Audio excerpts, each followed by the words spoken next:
Hello friends, welcome back to your YouTube channel Vivek Kumar channel. और बच्चों, स्वागत है आपका विवेक कुमार चैनल में। बच्चों, आज हम शुरू करने वाले हैं क्लास 10th की वर्कशीट नंबर 37, जो आपकी विषय विज्ञान की वर्कशीट है, जिसमें आज हम पढ़ने वाले जैव प्रक्रम के बारे में। आप ऑलरेडी जानते हो कि जैव प्रक्रम क्या है। जैव प्रक्रम का नाम इंग्लिश में हम उसे कहते हैं लाइफ प्रोसेस। अब उम्मीद है कि लाइफ प्रोसेस शब्द से तो आप बहुत कुछ समझ रहे होंगे। लाइफ का मतलब है जीवन और प्रोसेस का मतलब एक प्रक्रिया, यानी कि आपके जो जीवन की प्रक्रिया है, जो साइंस की नज़र में आपकी जीवन की प्रक्रिया है वो क्या है। लेकिन उसमें आज हम आपके शरीर के अंदर जो जीवन की प्रक्रिया होती हैं उसके बारे में डिस्कस करने वाले हैं कि आपके शरीर में आखिर कौन कौन सी प्रक्रियाएँ होती हैं, जैविक प्रक्रियाएँ। जीवों द्वारा पोषण, श्वसन, उत्सर्जन, परिसंचरण, वृद्धि एवं जनन आदि प्रदर्शित किए जाने वाले मूल जैविक क्रियाएं हैं। अब ये कौन सी जैविक क्रियाएं? पोषण क्या होता है? जो आप खाना लेते हो, कहते हैं ना ये कुपोषित हो गया है, ये पोषण, इसमें पोषण की कमी है। तो पोषण क्या है? पोषण का मतलब है जो आप भोजन ले रहे हो, उस भोजन को खाना और उसका पचना। सबसे पहले आप समझिए, भोजन खाना पोषण नहीं होता। भोजन को खाना और प्लस पचाना, यानी उसके टुकड़े होना, ये दोनों प्रक्रिया मिला के क्या बनती है आपका पोषण। श्वसन क्या है? श्वसन है आपका सांस लेना। श्वसन क्या है आपका? सांस लेना। उत्सर्जन क्या है आपका? जो आप उत्सर्जित करते हो, जो आपके शरीर से हम कह सकते हैं जो वेस्ट मटेरियल है उसका उत्सर्जन करना। परिसंचरण क्या होता है? परिसंचरण यानी कि फ्लो, एक तरह से जो आपका जो सिस्टम है अंदर, शरीर के अंदर जो आपका सिस्टम है पूरा, बोन्स का, नर्व्स का, जो आपका सिस्टम है नसों का, हड्डियों का, उसके अंदर जो सेल्स हैं, कोशिकाएं हैं, उसका जो पूरा सिस्टम है ना, उस सिस्टम को किस तरह से चलाना है, जो उसका परिसंचरण करना है, किस तरह से ब्लड फ्लो होगा, किस तरह से नर्व्स काम करेंगी, ये सब क्या एक परिसंचरण है। वृद्धि क्या है? आपका विकास, आपकी हाइट का बढ़ना, आपके माइंड सेट का बढ़ना, आपके रीजनेबल माइंड का बढ़ना, आपकी माइंड सेट का जो डेवलप होना, आपकी रीजनेबल एबिलिटी बढ़ना, जो आपके मस्तिष्क में बढ़ रहा है, जो आपकी वृद्धि हो रही है, आपका वजन बढ़ना, आपकी हाइट बढ़ना, आपके सोचने की क्षमता बढ़ना, ये सब वृद्धि में आता है। जनन आप ऑलरेडी समझ सकते हो, ठीक है। पोषण, अब पोषण क्या है? पोषण भोजन ग्रहण करने और इससे ऊर्जा और जीवन के लिए अन्य आवश्यक पोषक तत्वों में परिवर्तित करने की प्रक्रिया है। पोषण क्या है? भोजन ग्रहण करने और भोजन ग्रहण करने के बाद उससे ऊर्जा का निर्माण करना। मतलब कि भोजन से ऊर्जा का निर्माण कैसे होता है? भोजन जब हमारे शरीर में जाएगा तो डाइजेस्ट होगा, यानी पाचित होगा, उसके बाद ही तो हमें जो भोजन में से जो प्रोटीन है, वसा है, कार्बोहाइड्रेट है, वो टूट टूट के अलग अलग जगह बटेंगे, ठीक है। अब पोषक तत्व वे पदार्थ है जो पोषण, ठीक है। मैंने आपको पहले ही बताया है कि मेरे पीछे अगर कोई भी साउंड आता है तो उसे आप इग्नोर कर दीजिए, बिकॉज आज मैं थोड़ा सा बहुत रस्ट इलाके में हूँ, जहाँ पर आज बहुत नॉइज़ पोल्यूशन और वगैरह वगैरह बहुत अननेसेसरी साउंड आ सकता है, ओके। तो पोषक तत्व वे पदार्थ है जो पोषण प्रदान करते हैं। पोषक तत्व, अब ये पोषक तत्व क्या है? जो भी आपके न्यूट्रिशियंस हैं, जो भी आप खाते हो, वो कौन से पदार्थ होते हैं जो पोषण प्रदान करते हैं। जो भी पदार्थ आपको, जो भी मटेरियल जो है आपको पोषण देता, आपको वसा, कार्बोहाइड्रेट, प्रोटीन, फैट, तमाम मतलब जो भी आपका विटामिन जो भी आपको देता है, वो सब क्या आपके पोषक तत्व है। वृद्धि, विकास, प्रोटीन संश्लेषण और अन्य पदार्थों को संश्लेषित करने के लिए जीवों को पोषक तत्वों की आवश्यकता होती है, ठीक है। उसके बाद पोषण विधि, सभी जीवों में ऊर्जा तथा पदार्थ की सामान्य आवश्यकता समान है, लेकिन इसकी आपूर्ति विभिन्न विधियों से होती है। पोषण की दो विधियां, स्वपोषी पोषण और विषमपोषी पोषण। आपने पिछली कक्षाओं में इस पे जरूर नज़र डाली होगी, बिना नज़र डाले तो आप नहीं ही आए हो, ये बात मैं मान के चल सकता हूँ, क्योंकि ये आपने ऑलरेडी पढ़ रखा होगा। पोषण विधि, स्वपोषी पोषण। कुछ जीव अकार्बनिक स्रोतों से कार्बन डाइऑक्साइड तथा जल के रूप में सरल भोज्य पदार्थ प्राप्त करते हैं। कार्बन डाइऑक्साइड और जल तथा सूर्य प्रकाश से अपना भोजन बनाते हैं। अब स्वपोषी पोषण कौन होते हैं? मोटा मोटी आप ये समझिए, जो अपना भोजन स्वयं बनाते हैं। जो अपना भोजन स्वयं बनाते हैं, जो अपने भोजन के लिए किसी पे निर्भर नहीं है, वो क्या है, स्वपोषी पोषण। जैसे आपका शैवाल, है ना, पौधे और कुछ जीवाणु। ओके, अब कार्बन डाइऑक्साइड के रूप में सरल भोज्य पदार्थ, यानी कि कार्बन डाइऑक्साइड जल की सहायता जो पदार्थ होते हैं ना, उनकी बात की जा रही है ये, ठीक है। अब है विषम पोषी पोषण। विषम पोषी पोषण क्या है, जो अपना भोजन खुद नहीं बना सकते। स्वपोषी पोषण क्या था, जो अपना भोजन खुद बना सकते हैं, और विषम पोषी पोषण वह है जो अपना भोजन स्वयं नहीं बना सकते, जो अपने भोजन के लिए दूसरों पे निर्भर हैं, ठीक है। जैसे सभी जीव, सभी जंतु, ये सब क्या है, अपने जीवन के लिए किसी ना किसी पर निर्भर है, ये खुद अपना भोजन नहीं बना सकते। कार्बोहाइड्रेट पौधों को ऊर्जा प्रदान करने में प्रयुक्त होता है। कार्बोहाइड्रेट किस में इस्तेमाल होता है, ऊर्जा देने में। किसे, पौधों को। जो कार्बोहाइड्रेट तुरंत प्रयुक्त नहीं होता, वह मंड के रूप में संचित कर लिया जाता है। देखिए, जो कार्बन डाइऑक्साइड इस्तेमाल नहीं हो पाता, जैसे मान लीजिए ऊर्जा मिल गई लेकिन अभी भी कार्बन डाइऑक्साइड बच गया, तो वो क्या होगा, वेस्ट हो जाएगा क्या, नहीं, वो मंड के रूप में बच जाएगा। स्टार्च इंग्लिश में कहते हैं, हिंदी में क्या कहते हैं, मंड। मंड के रूप में क्या हो जाएगा, संचित हो जाएगा, सेव हो जाएगा, स्टोर हो जाएगा। अब प्रकाश संश्लेषण क्या है बेटा, मैं आपको वापस से बताना चाहता हूँ, मैं अपनी हर क्लास में यही बताता हूँ कि इस चैप्टर का प्राण है, आधार है, सब कुछ है प्रकाश संश्लेषण।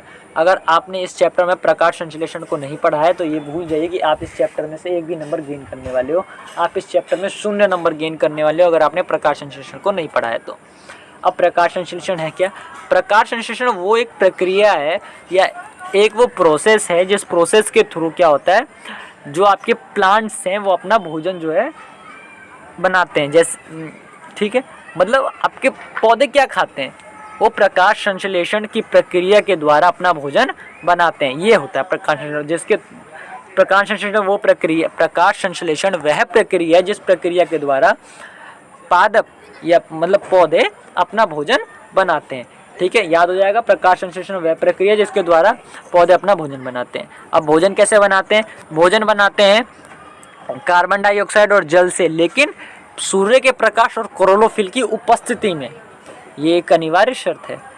मिट्टी से क्या लेते हैं, मिट्टी से लेते हैं, मिट्टी से वो जल लेते हैं और वायु से कार्बन डाइऑक्साइड लेते हैं। सूर्य की और क्लोरोफिल की उपस्थिति होती है, तब वो जाके क्या करते हैं, प्रकाश संश्लेषण होता है और कार्बोहाइड्रेट में परिवर्तन हो जाता है। उत्पादित ग्लूकोज विभिन्न कोशिकीय क्रियाओं के लिए जो ग्लूकोज इस्तेमाल होता है वो बहुत सारी कोशिकाओं के कार्य के लिए उपयोगी होता है। अब जैव रासायनिक अभिक्रिया के में ऑक्सीजन का एक उत्पादक है। ठीक है, ये तो हो गया।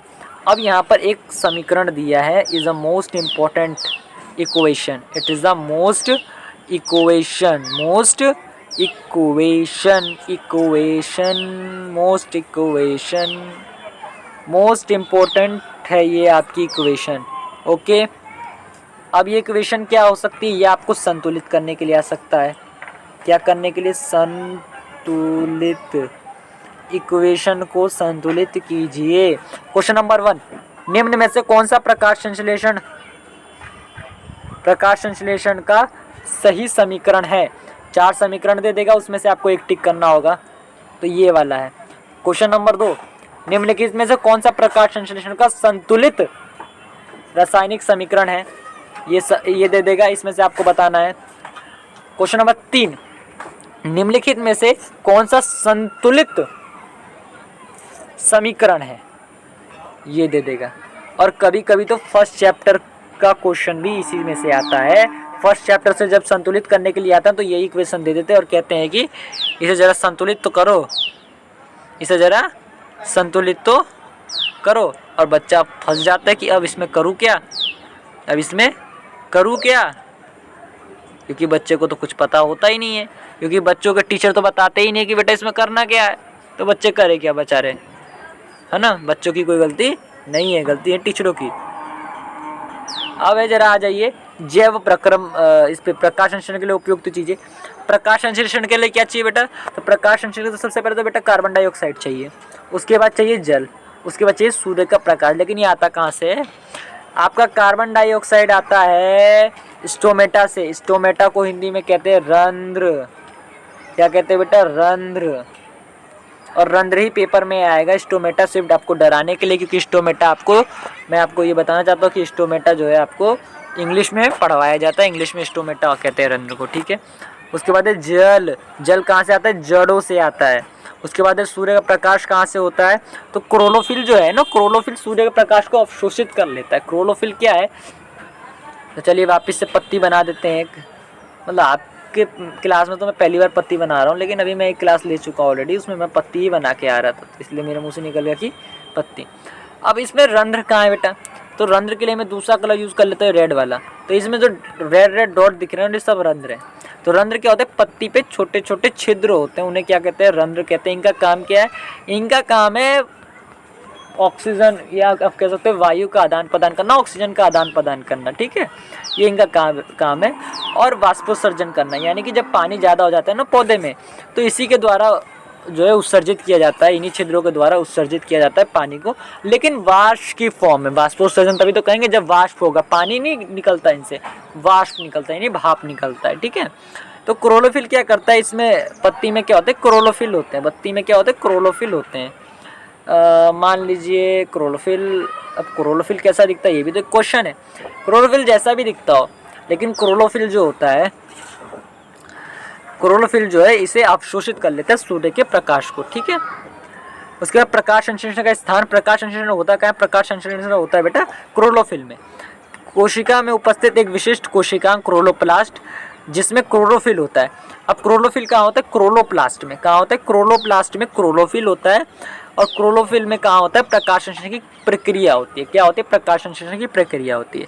क्लोरोफिल केवल और केवल एक हरा वर्णक नहीं है, यानी एक हरा पदार्थ नहीं है, बल्कि ये जो है क्या है? हरा पदार्थ तो है ही, वो पत्ती को भी हरा करता है, लेकिन उसके साथ एक और इसका यूजेस है, और वो यूजेस ये है कि ये सूर्य के प्रकाश को क्या करता है? ऑब्जर्व करता है। क्या करता है? ऑब्जर्व करता है। अब प्रकाश संश्लेषण के 3 चरण हैं। 3 चरण क्या है? क्लोरोफिल द्वारा प्रकाश ऊर्जा का अवशोषण। सबसे पहले तो क्लोरोफिल प्रकाश ऊर्जा को अवशोषित कर लेता है, सबसे पहला काम तो यही करता है, ठीक है। उसके बाद ये क्या करता है बेटा? उसके बाद ये क्या करता है? प्रकाश ऊर्जा को रासायनिक ऊर्जा में रूपांतरित करना। जो आपकी प्रकाश ऊर्जा है ना, आपकी प्रकाश ऊर्जा जो है, इस प्रकाश ऊर्जा को रासायनिक ऊर्जा में अवशोषित कर लेता है वो, आप, ठीक है। उसके बाद जल के अणुओं को जो है तोड़ देता है हाइड्रोजन और ऑक्सीजन में, ठीक है।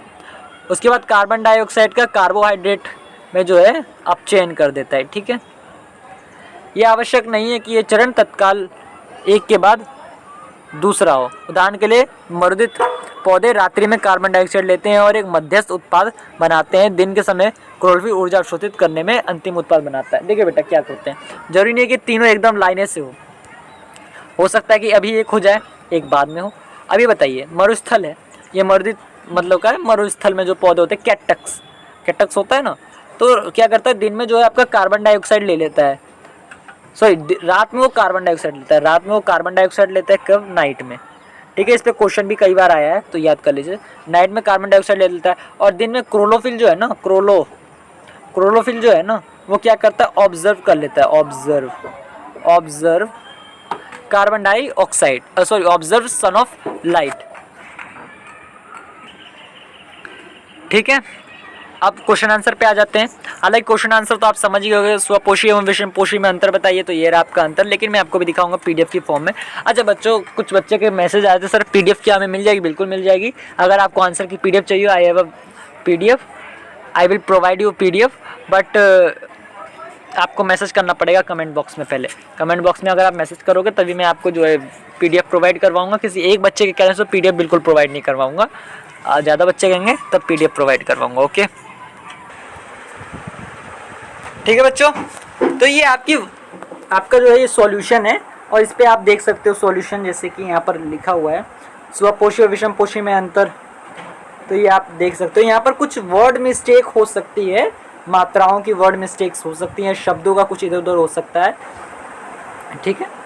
बाकी आप समझ लीजिए, क्योंकि ये आंसर ऑलरेडी ऊपर आपको पढ़ाया जा चुका है, तो कोई दिक्कत तो होनी नहीं चाहिए इन आंसरों को समझने में, अंडरस्टैंड करने में, ओके। उस प्रक्रिया की व्याख्या की जिसके द्वारा स्वपोषी अपना भोजन बनाते हैं। तो प्रकाश संश्लेषण, बेटा प्रकाश संश्लेषण वो प्रक्रिया है, ठीक है। हालांकि मैंने यहाँ प्रकाश संश्लेषण के बारे में पूरा डिस्क्राइब कर दिया है, but you can write only for प्रकाश संश्लेषण, ओके, फोटोसिंथेसिस। प्रकाश संश्लेषण कच्चा माल आपके सामने ही है, कार्बन डाइऑक्साइड है आपका, और आपका जल है, और आपकी सूरज की रोशनी है। सूर्य का प्रकाश आप भी लिख सकते हैं, लेकिन मैंने यहाँ सूरज की रोशनी लिखकर काम चलाने की कोशिश की है। और यहाँ फसातल लिख दिया है गलती से, क्योंकि मैं हमेशा से ऑलरेडी इंग्लिश में राइट करता हूँ, इंग्लिश में मेरी आदत है, तो मैंने यहाँ पर ऑब्जर्व लिखने की कोशिश की है और यहाँ पर फसाता लिख दिया गया है। इसका मतलब होता है अवशोषित। यहाँ पर आप लिख लीजिएगा अवशोषित। ओके, अवशोषित। उसके बाद प्रकाश संश्लेषण का स्थल कौन सा है, तो ये पूरा गलत हो गया है, ये गलत है पूरा, ठीक है, ये पूरा का पूरा रॉन्ग है। इसका ओनली फॉर आंसर आपका क्रोलोफिल है। क्या है? क्रोलोफिल, ठीक है, क्रोलोफिल है, सिर्फ और सिर्फ क्रोलोफिल। तो आप क्या लिखोगे यहाँ पर? Chlorophyll. Okay, this is your answer. उसके बाद पांचवा है प्रकाश संश्लेषण के विभिन्न चरण। तो ये चरण ऑलरेडी बिल्कुल एकदम सही है, यू कैन राइट। ओके,